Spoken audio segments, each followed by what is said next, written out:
20 pesos na kilo ng bigas, saan kaya? Tara, silipin natin kung saan ba merong 20 pesos na kilo ng bigas. Kaya naman napasugod tayo ngayon dito sa palengke upang baybayin at hanapin kung saan merong 20 pesos na kilo ng bigas. Wow! Kung matatandaan natin, ito ay pangako ng ating presidente nung panahon ng kampanya. Oh my gosh! So ito na nga, merong 55, 60, 58, 57, 60 pesos, 56, 58 pesos, 49 pesos, 50 pesos. Narinig nyo ba yung pinag-uusapan? Tumaas na naman ang gasolina ha. Yes! Dito naman merong 55, 54, 53, 52, tsaka 50 pesos. Makakahanap pa ba tayo ng 20 pesos na kilo ng bigas?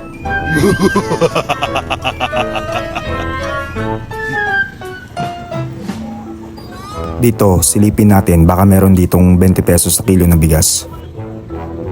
Meron dito 50, 52, 53, 54. Mukhang ang pinakamababa, 50. Dito naman tayo sumilip. Uy, dito merong 30. May 49, 54, 53. Masarap kaya yung 30 pesos per kilo ng bigas.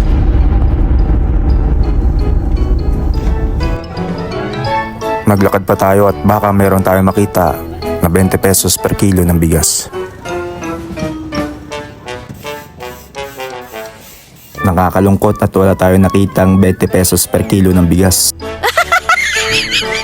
Kaya ang gagawin natin, bibili tayo ng halagang 20 pesos sa pinakamahal na kilo ng bigas. Dito sa huling tindahan na napuntahan natin, meron ditong 60, 58, 56, 55, 52, 53, 54, 55 na kilo ng bigas. So bibili tayo ng tig 60 pesos. Pero halagang 20 pesos lamang ang ating bibilhin. Titignan natin kung gaano karami ito. Real talk na tayo mga kasama, makikita natin kung gaano karami ang halagang 20 pesos na bigas.